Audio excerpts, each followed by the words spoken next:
Oh man, absolute Wonder Woman #1. And can I say, before I even get into this, I'm gonna be real. This week of comics has been nuts. I'm going to do my usual 2 reviews this weekend, but I'm also thinking about doing like a whole video kind of just talking about the comics that have come out. Um, we'll see. I don't want to do too much, but this week is insane. Today has been insane for comics. Um, And honestly, it really starts with Absolute Wonder Woman #1. What a first issue. If you didn't watch my review for Absolute Batman #1, I have it linked in the description. But like I said in there, blew my socks off. It blew my expectations out of the water. I knew Scott Snyder was a great writer. He was a great Batman writer. But I didn't know he would do this with Absolute Batman. I feel this even more so with Absolute Wonder Woman #1. Kelly Thompson is a great writer. I actually really enjoy her comics.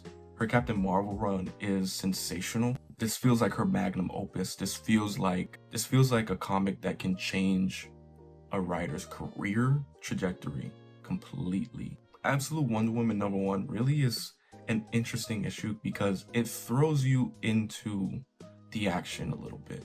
It does start off with her origin. We do find out the origin of Absolute Diana. She was gifted from the gods to Cersei in hell so that Cersei can raise her.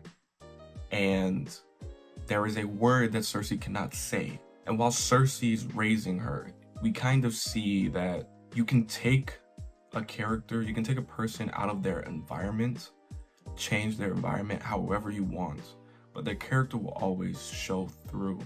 And I think that's the beautiful thing about this issue, because we do see Diana's compassion all throughout this issue, all throughout the time that Cersei is raising her. And it's so beautiful because Cersei is, I don't want to say she's evil in this series. I don't want to say she's a bad person, but there's a reason why she's in hell. And I hope they are going to dive into that. We do see her become this mother figure. And there is this beautiful, beautiful speech about loving someone, loving your child, and giving them up because you love them, and letting them be free because you love them. It's beautiful. It's a comic that really only, I feel like, a woman can write, because it feels very motherly, it feels very maternal. We see very early on, like I said earlier, we do see very early on Diana's compassion. There is a moment where this like hellish salamander comes up to baby Diana, and Diana picks it up, and you kind of get the sense that she may throw it and try and kill it, but instead she kisses it. And you know, this is Wonder Woman to her core. She's an agent of peace. This felt very intentional to kind of set the standard, kind of set the record straight that this Wonder Woman is an agent of peace. She wants peace. She doesn't want to be a warrior. She's not a warrior. Her environment is hell, but that doesn't mean that she wants to be a gladiator. And it's so beautiful because, you know, there is this feeling of familiarity. This does feel like Diana, like classic Diana, like George Perez Diana. This does feel like that kind of character, but her environment is so different. And I think that's something that Absolute Batman kind of played with, where his environment is completely different. He's not rich and everything. This one, putting a goddess, for all intents and purposes, in hell, and having her be raised by her one of her most famous villains, having her raise Diana instead is very interesting. It's a perfect situation to show the true nature of these characters, and I adore that. I love that so much. It is just so heartwarming. You know, it's beautiful. I genuinely loved everything about this issue. It's one of those things where such a simple premise for Diana to send her to hell. There's a lot that goes with it, you know. It's very much up in the air, but I am assured that the gods are as horrible as they've always been depicted. And at the same time, it's amazing that you can have this character that is always known as an agent of peace, put her in hell from a baby, and then when she grows up, she is still that person. I think it's a perfect way to create something wholly new while still doing something that's like very familiar. The character is still very familiar. It's Diana, very much Diana.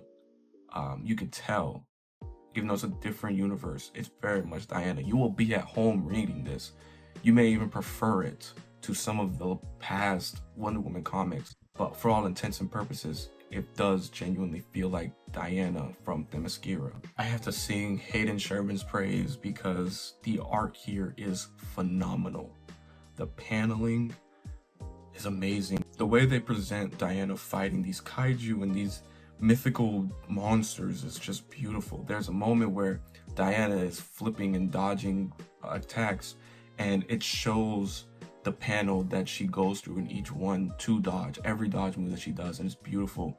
And then the whole moment of Cersei raising Diana, it's like 4 splash pages, 4 double page splash pages, or 4 panels each. The way it just flows into each other year to year, showing Diana's true nature, true character through the years, from a baby, a child, to what she is now. It's gorgeous. It's just genius. The art is just phenomenal. I cannot explain it enough.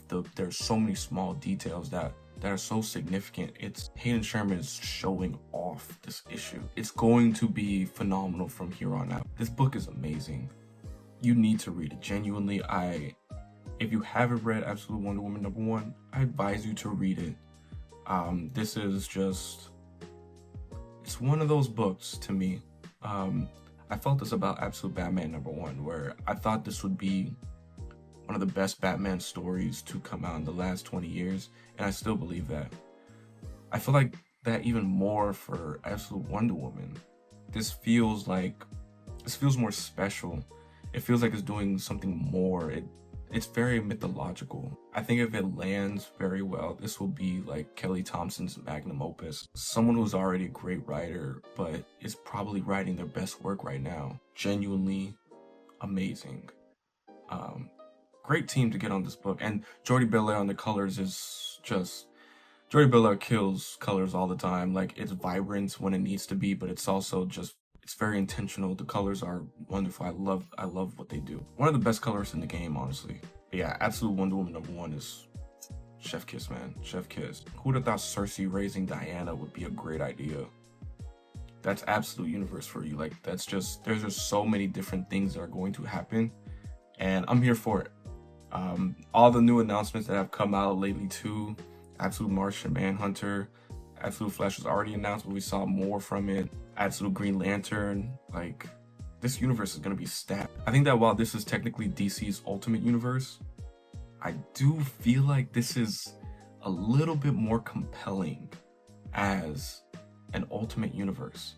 This feels like the creators have almost full control of what they want to do with these characters. That's more appealing to me. When you have not only interesting writers, but you also have artists to pair them up with that are very unique and very, very stylish.